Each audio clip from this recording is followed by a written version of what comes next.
नमस्कार साथियों, आप सब लोगों का फिर से एक बार स्वागत है आपके अपने YouTube channel Rohit educational channel में।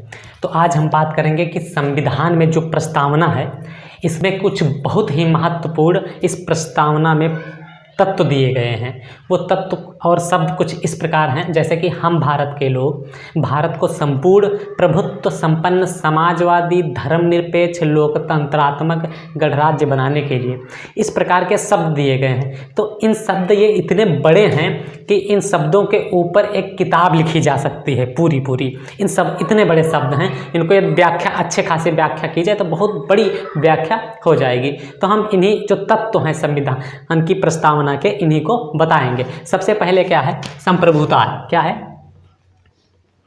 संप्रभुता है। अब संप्रभुता का मतलब क्या होता है? संप्रभुता का मतलब ये होता है, जैसे हम भारत के लोग भारत को संपूर्ण प्रभुत्व संपन्न, तो प्रभुत्व संपन्न या संप्रभुता, तो प्रभुत्व संपन्न का मतलब होता है जैसे हमारा देश है, तो हमारा देश जो है वो देश हमारा है, हमारे देश के ऊपर किसी देश का दबाव नहीं हो सकता, हमारे देश के ऊपर किसी भी देश का दबाव नहीं हो सकता, हमारे देश में जो काम हो रहा है उसके ऊपर कोई हस्तक्षेप नहीं कर सकता। इस किसी काम में, हमारे देश के काम में कोई हस्तक्षेप देश अपना नहीं कर सकता। तो और क्या बताया जाता है इसके बाद में? कौन सा आता है? समाजवादी। कौन सा आता है इसके बाद में? समाजवादी।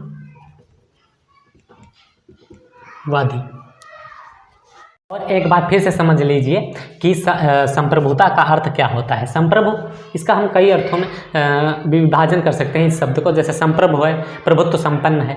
और जैसे अपना इस बड़ी ध्यान से समझिए, बिल्कुल बहुत आसान भाषा में, जैसे ये है संप्रभुता। तो संप्रभुता जो है, तो संप्रभुता जैसे हमारा देश कोई काम करता है, तो हमारे देश, जब हमारा देश काम करता है, तो जब कोई कार्य करता है तो दूसरे देश से कोई पूछने की ज़रूरत नहीं है। वो अपने निजी काम में अपने आप खुद निर्णय ले सकता है, हमको ये काम करना है, ये काम नहीं करना है। समाजवाद एक आर्थिक और सामाजिक दर्शन है। कैसा? आर्थिक और सामाजिक दर्शन है।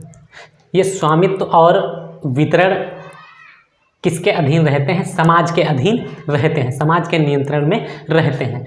और समाजवाद जो है, इसका मुख्य कार्य जो है, ये निजी संपत्ति के अधिकारों का हनन करता है, उसका विरोध करता है, कहता है कि ये उसको मानता नहीं है। कौन नहीं मानता है? समाजवाद इसको नहीं मानता है।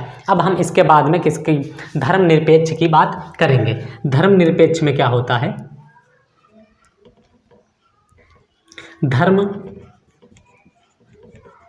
धर्मनिरपेक्ष के बारे में अब हम जान लेंगे।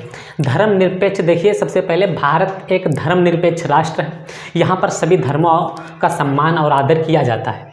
तो यहाँ पर चाहे कोई भी धर्म हो, तो वहाँ कानून की नज़र में सब धर्म जो हैं वो बराबर है।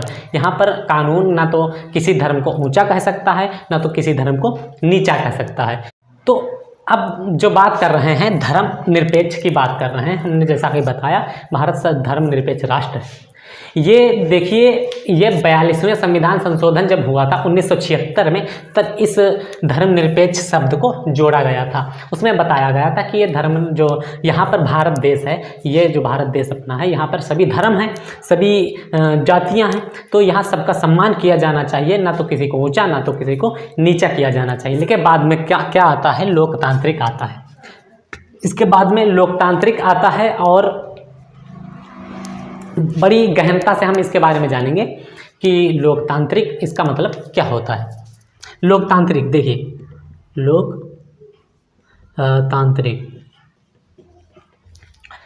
तो लोकतांत्रिक संविधान की प्रस्तावना के अंतर्गत जब जोड़ा गया था, तो लोकतांत्रिक का अर्थ होता था, अब भी होता है कि लोकतांत्रिक का मतलब होता है कि जितनी भी सर्वोच्च सत्ता है, सर्वोच्च शक्ति जो है वो जनता है, हमारे देश की जनता है, वो जनता के हाथों में है।